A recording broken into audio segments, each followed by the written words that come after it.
વિઠ્ઠલ રાદડિયા અને તેના પુત્રના કોંગ્રેસમાં રાજીનામાથી રાજકારણમાં ખળભળાટ મચી જવા પામ્યો છે।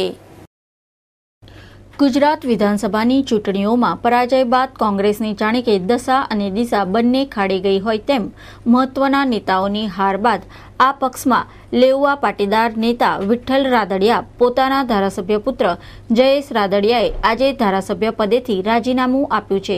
વિઠ્ઠલ રાદડિયા અને જયેશ રાદડિયાએ આજે બપોરે વિધાનસભા અધ્યક્ષ વજુભાઈ વાળાને રાજીનામા સોંપ્યા હતા। નોંધનીય છે કે ગઈકાલે મુખ્યમંત્રી નરેન્દ્ર મોદી અને વિઠ્ઠલ રાદડિયા વચ્ચે મુલાકાત થઈ હતી, ત્યારે આજે રાજીનામા ધરીને છેલ્લા કેટલાક દિવસોથી ચાલી રહેલી ચર્ચાનો અંત આણ્યો છે। તાજેતરમાં યોજાયેલ વિધાનસભાની ચૂંટણીઓ બાદ વિઠ્ઠલ રાદડિયા પોરબંદર સંસદીય બેઠક પરથી રાજીનામું આપીને વિધાનસભાનું સભ્યપદ વિપક્ષના નેતા બનવાની અપેક્ષાએ સ્વીકાર્યું હતું। અલબત્ત તેમના સ્થાને શંકરસિંહ વાઘેલાને વિપક્ષના નેતા બનાવવામાં આવતા કહેવાય છે કે તેઓ પક્ષથી નારાજ થયા હતા। ત્યારે આજે રાજીનામું આપ્યા બાદ વિઠ્ઠલ રાદડિયા અને જયેશ રાદડિયા આગામી 2 થી 3 દિવસમાં વિધિવત રીતે ભાજપમાં જોડાશે।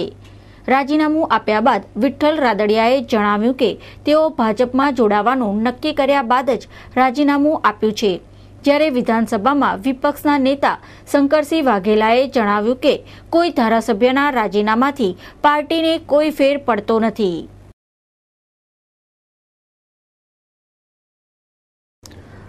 કોંગ્રેસે તેના સિનિયર નેતા વિઠ્ઠલ રાદડિયાને સસ્પેન્ડ કરી દીધા છે।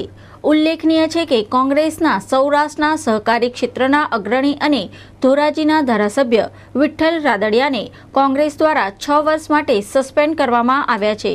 વિઠ્ઠલ રાદડિયાના સસ્પેન્શનના સમાચારથી ગુજરાતની રાજકીય પાર્ટીઓમાં જાતભાતના તર્ક વિતર્ક શરૂ થઈ ગયા છે।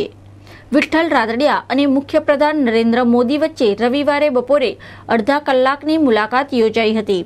આ મુલાકાતમાં રાદડિયા પિતા પુત્રના ભાજપ પ્રવેશને મુખ્યપ્રધાને લીલી ઝંડી આપી હોવાનું મનાઈ રહ્યું હતું। આ મુલાકાત બાદ રાદડિયા પિતા પુત્રનો ભાજપ પ્રવેશનો માર્ગ મોકળો થયો છે।